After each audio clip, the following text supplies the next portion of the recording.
এটাকে bit boxing করলে আরো একটু বেশি ভালো লাগতো। তো চলো করা যাক।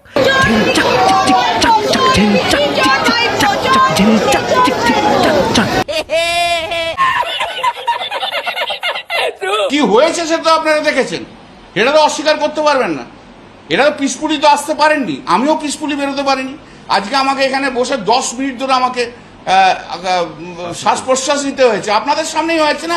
খুব কষ্ট যে বলো শোনা গো আমার। পশ্চিমবাংলায় এই মুহূর্তে কোনো গণতন্ত্র বলে কিছু নেই। আরে কাকা, তোমাদের সময় পশ্চিমবাংলায় গণতন্ত্র একদম ভরে ভরে ছিল, তাই না? এনাকে কাকা বললাম বলে আবার কেউ রেগে যাবেন না দয়া করে। ভাই, আমার এই পশ্চিমবাংলার রাজনীতিতে এরকম কয়েকটা মানুষ রয়েছে, যেরকম কল্যাণ ব্যানার্জি কিংবা মদন মিত্র, যাদেরকে দেখেই মনে হয় এরা আমার ঘরের কাকা জ্যাঠার মতোই। তার জন্যই বললাম কাকা, হ্যাঁ? তা বলে আবার রাগ করো না যেন। আমরা মামলা করে বেরিয়ে আসার পর আপনাদের প্রেসের সামনে আমরা দেখেছেন কিভাবে বিজেপির লয়াররা মমতা বন্দ্যোপাধ্যায়কে হেকেল করেছে। খুব কষ্ট যে বলো। এবং আমার পক্ষেও আজকে বেরিয়ে আসা খুব অসুবিধা হয়েছে। অকথ্য ভাষায় গালাগাল দিয়েছে, যা তা কথা বলেছে, যাচ্ছে তাই গালাগাল দিচ্ছে, যাচ্ছে তাই গালাগাল দিচ্ছে। শোনা গো আমার। এই আমরা পশ্চিমবাংলায় আছি, যাচ্ছা তাই গালাগাল দিয়েছে, যাচ্ছে তাই গালাগাল দিচ্ছে, যাচ্ছে তাই গালাগাল দিচ্ছে। আরে কাকা, দুদিন আগের কথা মনে পড়ে? ওর বাবা অমিত শাহ কি করে ফেরত নিয়ে যাও, ওকে দেখবো। আয় সুকান্ত, আয় এই মাতাল একটা রেজিস্টার মাতাল।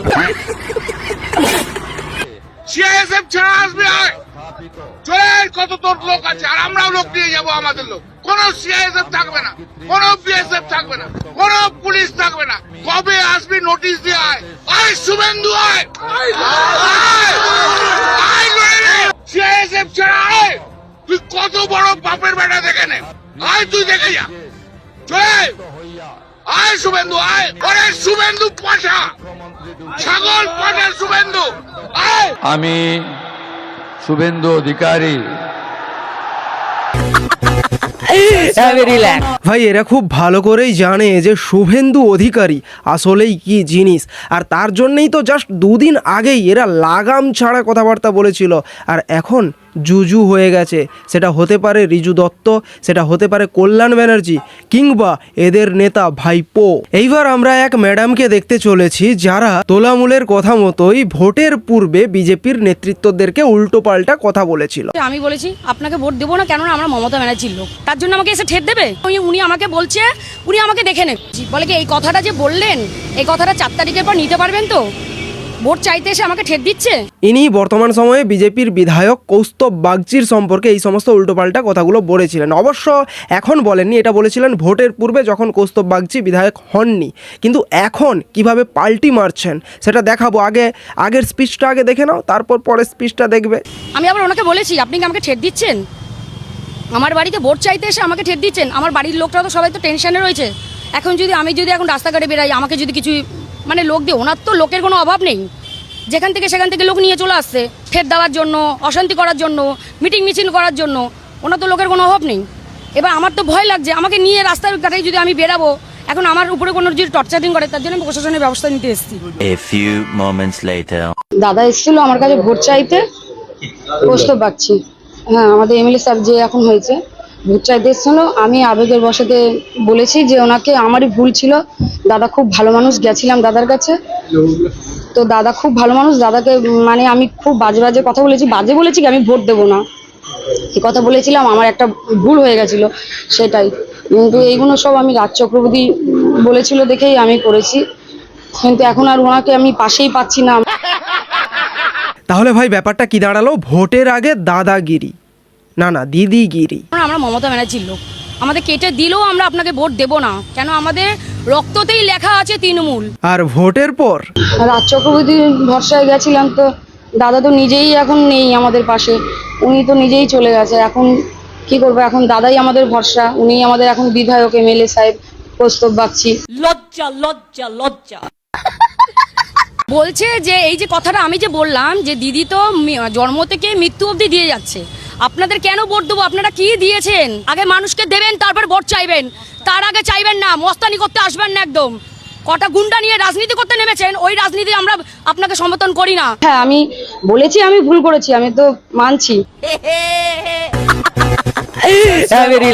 না, এর পূর্বেও আমরা ধান্দাবাজ, পাল্টিবাজ এরকম মানুষকে দেখেছি, বাট এমন ধরনের পাল্টিবাজ, এমন ধরনের ধান্দাবাজকে দেখিনি যারা একদম কয়েনের এপিঠ আর ওপিঠ। বিশেষ করে 2026-এর 4 মের রেজাল্টের পর যখন বিজেপি জিতে যায়, তারপর থেকেই দেখছি এরকম পাল্টিবাজদের যারা একদম কয়েনের ওপিঠে ছিল চলে এসছে এপিঠে। অভিনেতা, উপস্থাপক, থিয়েটার পরিচালক সৌরভ দাস সকলেই তাকে চেনে।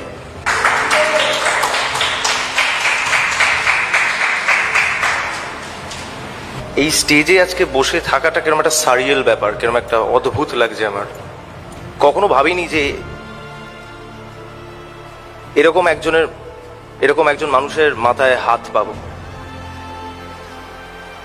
মাননীয় মুখ্যমন্ত্রী Mamata Bandyopadhyay, she is an inspiration. এটা আমরা সবাই জানি, পশ্চিমবঙ্গের মানুষ জানে যাব। এবং এইটুকু কথা দিতে পারি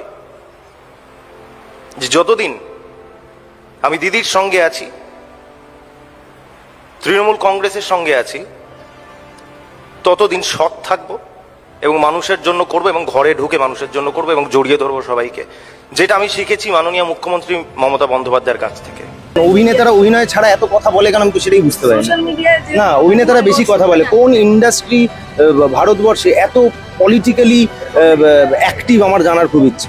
এখানে অভিনয়, এন্টারটেনমেন্ট ছাড়া বাকি সব কিছু নিয়ে সবাই আছে। সেটা আমাদেরও দোষ, সেটা আমারও দোষ। হ্যাঁ, আমার মনে হয় যে এইখান থেকে একটু সরে এসে একটু ক্রিয়েটিভ জোনটায় ঢোকা উচিত। এরা হচ্ছে পাল্টিবাজেরও পাল্টিবাজ। যাই হোক, আজকের এই ভিডিওটা দেখলে তোমাদের মনে হবে যে আমি খুব অল্প স্বল্প কথা বলছি, তেমন একটা খুব বেশি কথা বলছি না, নিজস্ব ওপিনিয়ন তেমন একটা রাখছি না। তার কারণ রয়েছে, যদি আমি খুব বেশি করে কথা বলি ভিডিওটা অনেক বড় হয়ে যাবে, কারণ আজকে অনেক কালেকশন রয়েছে এবং অনেক কিছু এক্সপোজ করার রয়েছে। মানে যারা অলরেডি আগে টিএমসির সঙ্গে যুক্ত ছিল, এখন তারা কিভাবে পাল্টি খাচ্ছে সেগুলো অনেকগুলোই তো দেখাতে হবে। তার জন্য একটু কম কথা বলেই বেশি করে দেখানোর চেষ্টা করছি। চলো নেক্সট। मैं साफ भाषा में अजय पाल शर्मा जी को एक चीज बताना चाहता हूं। आपके ऊपर हमारी नजर है। आप जो ये गैर कानूनी काम कर रहे हैं, ये जो रात के अंधेरे में रेड्स कर रहे हैं, ये जो महिलाओं के साथ अश्लील व्यवहार कर रहे हैं, ये जो डायमंड हार्बर के लोगों को धमका रहे हैं, चमका रहे हैं, ये जो असंवैधानिक काम आप कर रहे हैं अपने बीजेपी के मालिकों के निर्देश पे, मैं आपको इतना बता देना चाहता हूं, 4 तारीख रिजल्ट निकलने के बाद आप जहां भी भाग जाएं, आप छुप नहीं पाएंगे। आपको ऐसा लगता होगा कि हम एक दूसरे राज्य से आए हैं, वहां पर हम चले जाएंगे और मेरा बीजेपी का मालिक मुझे बचा लेगा। मैं आपको सीधी तौर पे यह कहना चाहता हूं कि आपके खिलाफ एफआईआर होगा, आपके खिलाफ चार्जशीट होगा और आपको घसीट के कोर्ट में लाया जाएगा। জাস্ট ভোটের পূর্বে বেশ বড় বড় বাতেলা মারছিল, বিজেপিকে নিয়ে বেশ বড় বড় হুঁশিয়ারি দিচ্ছিল, কিংবা পুলিশদেরকে নিয়েও বেশ উল্টোপাল্টা কথা বলছিল। আর এখন নিজস্ব পেজ থেকে এসে বলছে ওগুলো তখন তোলামূলের কথাই বলেছিল, তার নিজস্ব কোনো কথা ছিল না, কেবলমাত্র তোলামূলের কথা রাখতে বলেছিল। এর আবার নাম নাকি রিজু দত্ত হবে, হয়তো এটা আগের নাম, বাট এখনকার নাম জুজু দত্ত। ভয়ে একদম জুজু হয়ে গেছে। আরও দেখো, এ শুভেন্দু অধিকারীকে নিয়ে, বর্তমানের যে মুখ্যমন্ত্রী, তাকেও নিয়ে কি উল্টোপাল্টা কথা বলেছিল। তারা নতুন নতুন ইসলাম ধর্ম গ্রহণ করে, তারা নামাজ বেশি পড়ে। ওই শুভেন্দু হয়েছে ওই রকম অবস্থা। শাহাবুদ্দিনের বাড়িতে নন্দীগ্রামে 3 বাটি গরুর মাংস খাওয়ার পর এখন নতুন সনাতনী হয়েছে, আমাদের ধর্ম শেখাতে এসছে এই গরু খেকো শুভেন্দু। আমি নন্দীগ্রামে দাঁড়িয়ে এই কথা বলেছিলাম বলে আমার 10 পাতা আইনি নোটিশ পাঠিয়েছিল শুভেন্দু অধিকারী। সেই 10 পাতা নোটিশ আমি বাড়ির পাশে পুকুরে নৌকো বানিয়ে ছেড়ে দিয়েছি। বড় নেতা হয়েছে শুভেন্দু অধিকারী। বেঈমান মির্জাফর, রেজিস্টার্ড চোর প্রতিষ্ঠিত তোলাবাজ শুভেন্দু অধিকারী। সার্বজনীন মঞ্চ থেকে বলে যাচ্ছি, বড় সনাতনী হয়েছে তুমি, বড় সনাতনী হয়েছে। আমি আপনাদের একটা কথাই সার্বজনীন মঞ্চ থেকে বলে যাচ্ছি, প্রকৃত যারা হিন্দু ধর্মে বিশ্বাসী, প্রকৃত যারা সনাতন ধর্মে বিশ্বাসী, তারা বিজেপি করে না। আর যারা বিজেপি করে তারা জালি হিন্দু, এরা সব করা দাঙ্গাবাজ, এরা দাঙ্গা লাগাতে চায়, এরা কেউ হিন্দু ধর্মে বিশ্বাস করে না। ভোটের পূর্বে এরা যে প্রকারের উস্কানি দিয়ে কথাবার্তা বলতো না, যদি আজ টিএমসি জিতে যেত তাহলে এই বাংলার কি অবস্থাটা হতো সেটা দেখতে পেতেন। জাস্ট বিজেপি জিতেছে বলে বাংলা এত শান্ত রয়েছে, আর এরা এখন নিজস্ব সোশ্যাল মিডিয়ার পেজ থেকে সরু সরু কথাবার্তা বলছে, বিজেপির সাপোর্টে কথাবার্তা বলছে। আর এই মালগুলোর কথা শুনে কেউ এক ফোঁটাও গলবেন না, কারণ এরাই হচ্ছে আসল ধান্দাবাজ। জাস্ট ইমাজিনও করতে পারবেন না যদি এইবার টিএমসি জিতে যেত তাহলে এই মালগুলোর উস্কানির ফলে 2021-এর ভায়োলেন্সকেও ছাপিয়ে যেত 2026। কেবলমাত্র শান্ত রয়েছে বিজেপি এসছে বলে। যাই হোক, আজকের ভিডিওটা এখানেই শেষ করছি। ভিডিওটাকে তোমরা লাইক করো, কমেন্টস করো, আর সাবস্ক্রাইবও করে দিও, আর শেয়ার করে দিও একটা অবশ্যই। দেখা হচ্ছে নেক্সট ভিডিওতে। জয় হিন্দ।